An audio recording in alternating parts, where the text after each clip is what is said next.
Hello everyone, good morning to all of you. और आज हम आपके लिए लेके आए हैं एक और इम्पोर्टेंट चैप्टर। आज नया चैप्टर शुरू करेंगे हम, that is error. It's a most important chapter, numerical point of view से बहुत ज़्यादा इम्पोर्टेंट है ये।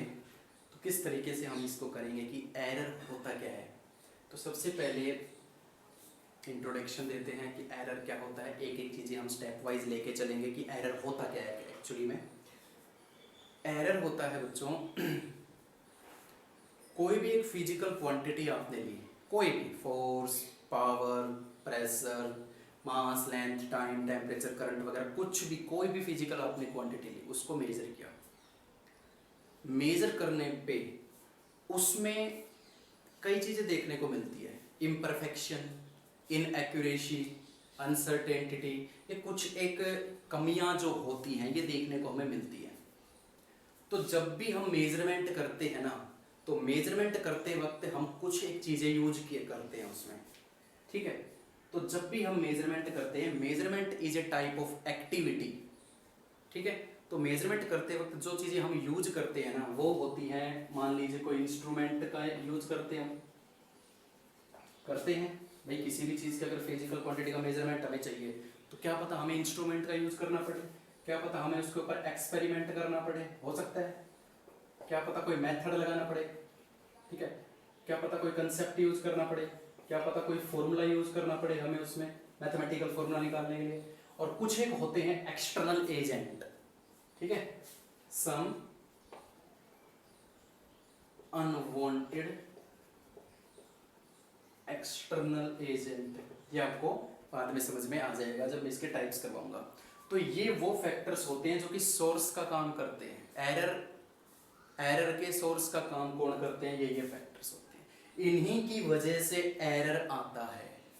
अब क्या होता है एरर, मान लीजिए आपने किसी भी फिजिकल क्वांटिटी को मेजर किया, उसका मेजरमेंट निकाला, तो वो उसकी ट्रू वैल्यू नहीं आती, वो उसकी एक्यूरेट वैल्यू नहीं आती। याद रखना हमेशा, इन फैक्टर्स के जरिए जब हम किसी भी चीज की मेजरमेंट करते हैं तो हमें मिलती है मेजर्ड वैल्यू। क्या मिलती है, मेजर्ड वैल्यू। ट्रू वैल्यू निकालना बहुत मुश्किल होता है, इट इज इम्पॉसिबल टू, ठीक है, it is impossible to find true value of physical quantity. किसी भी फिजिकल क्वांटिटी की ट्रू वैल्यू निकालना बहुत ज़्यादा मुश्किल होता है, या मैं इम्पॉसिबल भी कह सकता हूँ, ठीक है। लेकिन जब हम मेजरमेंट करते हैं तो हमें जो वैल्यू मिलती है दैट इज मेजर्ड वैल्यू। उससे कुछ हटकर होती है, उससे कम होती है, उससे कहीं ज़्यादा होती है, लेकिन एक्यूरेट नहीं आ पाती, उसको हम बोलते हैं मेजर्ड वैल्यू। तो डेफिनेशन क्या बनी बच्चों एरर की, difference between measured value and true value is called error. ये तो हो गई एरर की बात कि जो हम मेजर करते हैं वो मेजर्ड वैल्यू होती है, एक्यूरेट वैल्यू नहीं आती, तो दोनों के बीच का जो डिफरेंस हो गया that is known as the error. अब आगे दूसरा स्टेप करेंगे, टाइप्स ऑफ एरर। अब टाइप्स में पहला नंबर आता है हमारा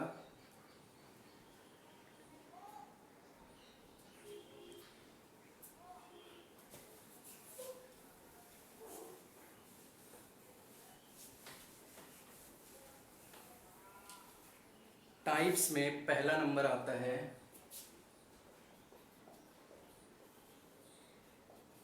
first is the instrumental.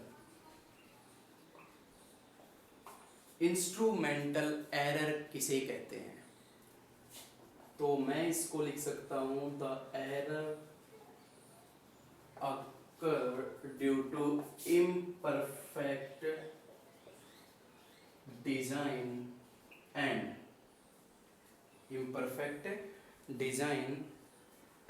inbuilt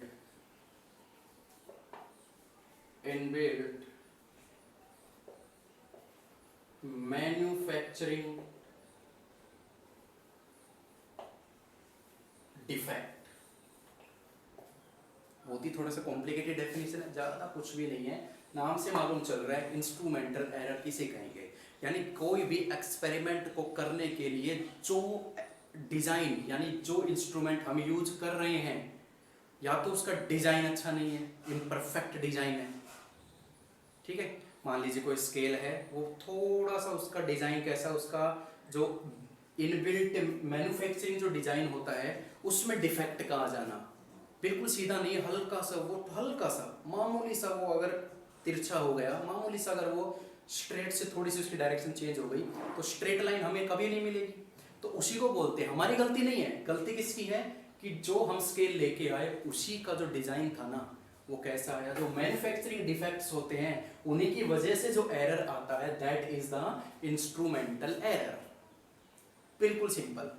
क्या इसको कम किया जा सकता है, इसको खत्म किया जा सकता है? इसको कम किया जा सकता है बिल्कुल, किस तरीके से कि हम जो इंस्ट्रूमेंट ले रहे हैं वो एकदम परफेक्ट इंस्ट्रूमेंट इनकी जगह रिप्लेस कर दे तो, ठीक है। अगर हम एक परफेक्ट डिजाइन का इंस्ट्रूमेंट इनकी जगह रिप्लेस कर दें और फिर मेजर्ड करके देखें, हालांकि ट्रू वैल्यू तब भी नहीं आएगी बट काफी हद तक हम इसको कम कर सकते हैं। तो that is first of the type instrumental error. Second number पे आता है आपका systematic error.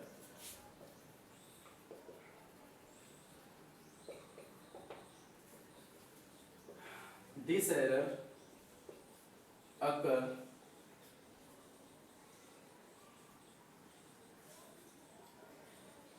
tends to occur in one direction, that is positive और नेगेटिव। बहुत ही ध्यान से समझना, बहुत ही इंपॉर्टेंट है। ऐसा एरर जो सिर्फ एक डायरेक्शन में आता है। अब किस तरीके से, अगर मेजर्ड किया किसी फिजिकल क्वांटिटी को और वो फिजिकल क्वांटिटी ट्रू वैल्यू से बढ़कर आती है तो उसको हम कहेंगे पॉजिटिव एरर, ठीक है। हिंदी में लिखूं, चलिए, अगर मेजरमेंट ट्रू वैल्यू से बढ़कर आता है तो पॉजिटिव एरर होगा, ठीक है। और अगर ट्रू वैल्यू से घटकर आती है, अगर मेजरमेंट ट्रू वैल्यू से कम आता है, ठीक है, कुछ कम आता है, घटकर आता है, तो हम कहेंगे उसको तो नेगेटिव एरर कहते हैं। तो ये सिंपल सी बातें हैं कि एक फिक्स डायरेक्शन में अगर होता है या तो ये पॉजिटिव होगा या ये नेगेटिव होता है। अगर मेजर वैल्यू करके देखिए, ट्रू वैल्यू कुछ और है, ट्रू वैल्यू मान लीजिए किसी चीज की 5 है, हमने मेजर करके देखा, अगर मेजर करने के बाद हमें 6 मिलता है that is the positive error, और अगर मेजरमेंट करने पर अगर 4 मिलता है, ट्रू वैल्यू से कम अगर वैल्यू आती है दैट इज नेगेटिव एरर, ठीक है। ये किसकी वजह से हो सकता है? ये हो सकता है कि इसके कॉजेज हैं, जो हमने फॉर्मूला यूज किया है अगर उसमें कुछ कमी हो, उसमें गलती हुई हो, या जो मेथड हम यूज कर रहे हो उसमें कोई गलती हुई हो, इस वजह से कभी पॉजिटिव या कभी नेगेटिव एरर आ जाता है। तो ये हमारा दूसरा टाइप था। अब आता है हमारा तीसरा एरर का type.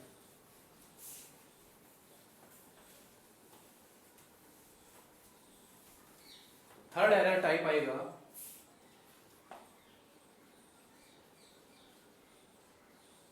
Random error. It's most important, और यही हमारा आज का मुद्दा है मेन, कि रैंडम एरर को किस तरीके से किया जाएगा। तो रैंडम एरर होता क्या है,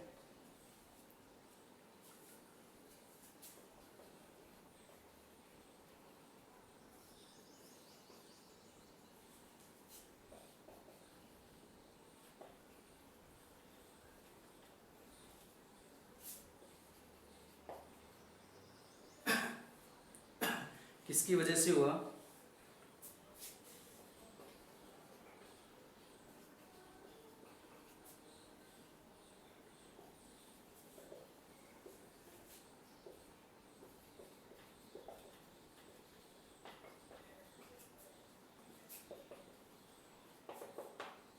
देखिए रैंडम एरर वो होते हैं the error occur irregularly due to irregular तरीके से पैदा होते हैं due to various factor which do not taken into account, मतलब यानी ऐसे फैक्टर जिनका कभी कभी हमें मालूम होता है और कभी हमें मालूम नहीं होता, विच do not taken into account, ऐसे जो फैक्टर्स होते हैं उनकी वजह से जो एरर आता है दैट इज रैंडम एरर। ये आपको डिटेल में हम समझाएंगे मैथमेटिकल एग्जांपल लेके भी, और आगे का जितना भी पोर्शन होगा मेनली डिपेंड करेगा हमारा रैंडम एरर पे। अब हम बात करते हैं, मान लीजिए रैंडम एरर की सहायता से, ठीक है, रैंडम एरर की सहायता से या मैथमेटिकली कैसे भी करके हम इस एरर को कम कर सकते हैं या पूरी तरह से खत्म भी किया जा सकता है। इस एरर को किस तरीके से, इसको समझने के लिए मैं एक इंपॉर्टेंट बेहतरीन एग्जांपल आपको करवाता हूं। मान लीजिए एक फिजिकल क्वांटिटी आपने मेजर की, ठीक है, मान लीजिए एक फिजिकल क्वांटिटी आपने मेजर की और उसकी ट्रू वैल्यू लेट कर ली, ट्रू वैल्यू 8, ये स्टार्टिंग में हमने मान लिया कि इसकी ट्रू वैल्यू भाई 8।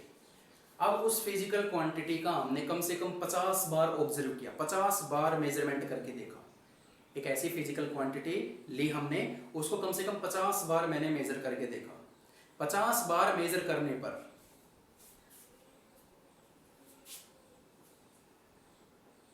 50 बार मेजर करने पे 20 बार तो जो वैल्यू आई ना हमारी, वो कितनी आई, वैल्यू ऑफ 20 ऑब्जर्वेशन, ए से कुछ बढ़कर वैल्यू आई 20 बार। तो क्लियर हो रही सारी बातें। और वैल्यू ऑफ 20 ऑब्जर्वेशन कुछ कम होकर आई, हमें तो 50 बार करना है भाई, ठीक है, या हम ऐसा कर सकते हैं 15 बार या 15 बार या 20 बार, कैसे भी करके हमें 50 पूरे करने हैं। आप अपनी तरफ से भी कर सकते हो। 15 बार नापा, वैल्यू आई ट्रू वैल्यू से कुछ बढ़कर, तो ये क्या हो गया, एक सिस्टमेटिक एरर हो गया पॉजिटिव डायरेक्शन में। 15 बार हमने नापा तो हमारी वैल्यू आई ट्रू वैल्यू से कुछ घटकर, ये हो गया, ये भी एक सिस्टमेटिक एरर है लेकिन नेगेटिव डायरेक्शन में। और वैल्यू ऑफ 20 ऑब्जर्वेशन में हमें वैल्यू मिली ए वैल्यू मिली हमें, ठीक है। वैसे तो ट्रू वैल्यू हम निकाल नहीं सकते, हमने तो ये जस्ट माना है, एब जो, ठीक है, एज्यूम किया है, कंसीडर किया है। तो ये तीनों स्टेप्स क्लियर हो गए कि एक ऐसी फिजिकल क्वांटिटी जिसको मैंने 50 बार ऑब्जर्व किया, 50 बार में से 15 बार ऑब्जर्व किया तो वैल्यू ये निकल के आई कुछ एक, 15 बार ऑब्जर्व किया तो वैल्यू से कुछ कम आई, और 20 बार ऑब्जर्व किया तो वैल्यू ए आई। अब हम क्या करेंगे, इस सभी का एक अर्थमेटिक मीन ले लेंगे। अर्थमेटिक मीन, आपको मालूम अर्थमेटिक मीन क्या होता है, सबका add divided by total observation, सबको ऐड किया। लेकिन याद रखना 15 बार मैंने ऑब्जर्व किया तो वैल्यू निकल के आई a प्लस एक्स, तो टोटल वैल्यू कितनी हो गई है 15 a प्लस एक्स। 15 बार मैंने ऑब्जर्व किया तो वैल्यू निकल के आई a माइनस एक्स, और 20 बार ऑब्जर्व किया तो 20, एक वैल्यू आई a, दूसरी बार a, तीसरी बार ऐसे 20 बार ऑब्जर्व किया तो वैल्यू आई 20a, टोटल आ गया। इन सब का अर्थमेटिक मीन हम निकालेंगे यहाँ पे, 20a plus 15a plus x, 15 plus 15a minus x, और टोटल मेजरमेंट कितने थे हमने, टोटल मेजरमेंट हमारे कितने थे 50 बार हमने ऑब्जर्व किया था। इसको सोल्व कर लीजिए, दोनों में से 15 कॉमन आ रहा है, क्या आएगा a plus x a minus x, क्या बन रहा है यहाँ पे, जब इसको तुम ऐड करोगे, देखो मल्टीप्लाई नहीं है, एडिशन, एडिशन में 2a और ये x से x कैंसिल आउट हो जाएगा, क्या बचेगा 2a upon 50, 20a, 15 to 30, 30a upon 50 that is 50a upon 50 that is a। आ गई हमारी वही वैल्यू। ये कौन सी वैल्यू आई, ये मीन करने पर वैल्यू आई, तो इसको बोलेंगे मीन वैल्यू। क्या बोलेंगे इसको, मीन वैल्यू। और यही वैल्यू किसके बराबर आ रही है, ट्रू वैल्यू की। तो हम रैंडम एरर को खत्म कर सकते हैं with the help of taken arithmetic mean of the given quantities. Clear हो रही सारी बातें? तो देखो इसी को मैं बोलूंगा मीन वैल्यू, या कह सकते हो कि ए मीन। यही जो होती है यही क्या कहलाती है, ट्रू वैल्यू। ये अपने माइंड में बैठा लो, पूरे चैप्टर में काम आएगी कि जो मीन वैल्यू होती है वही ट्रू वैल्यू कहलाती है, वही उसी को हम क्या मानते हैं, ट्रू वैल्यू। क्लियर हो गई ये बातें, किस तरीके से हमने खत्म किया। तो अर्थमेटिक मीन लेने पे आपको मालूम चला कि जो पॉजिटिव एरर आ रहा था और जो नेगेटिव एरर आ रहा था वो पूरी तरह से खत्म हो गया। ये देखो रिजल्ट में सिर्फ ए मिला है, एक्स जो एरर आ रहा था प्लस एक्स और माइनस एक्स वो पूरी तरह से खत्म हो गया, किसकी हेल्प से, with the help of arithmetic mean. तो मीन ले लीजिए, एरर खत्म हो जाएगा।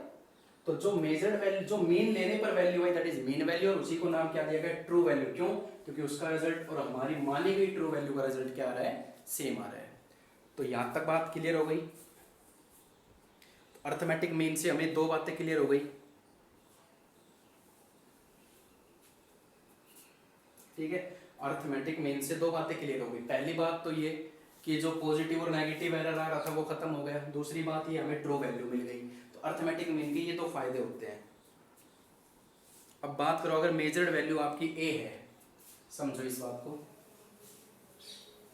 बस हो गया लगभग आज इतना ही करवाएंगे। ये यहाँ पे इंट्रोडक्शन है, एरर और उसके तीनों टाइप्स मैंने करवाए हैं यहाँ पे। देखिए जरा, मान लीजिए ए क्या है, ये मेजर्ड वैल्यू है, ये क्या है, मेजर्ड वैल्यू, और ये उसका मीन आया। मीन को ही क्या बोलते हैं, ट्रू वैल्यू। तो एरर कितना आएगा, एरर, अब जो स्टार्टिंग में बकवास मैंने की थी उसी के ऊपर ये काम आ गया। एरर की डेफिनेशन क्या बताई थी, मेजर्ड वैल्यू और ट्रू वैल्यू के बीच का डिफरेंस क्या कहलाएगा, एरर। मेजर्ड वैल्यू कितनी है, ए, और ट्रू वैल्यू कितनी है, जो मीन आया वही ट्रू वैल्यू होती है। तो अगर आप मेजर्ड वैल्यू में से ट्रू वैल्यू यानी मीन वैल्यू को घटा दोगे, आपका एरर आपके पास आ जाएगा। ये हो गया आपका एरर। क्या होता है, एरर के तीनों टाइप्स, उसको कम कैसे किया जा सकता है, इस तरीके से। क्लियर है?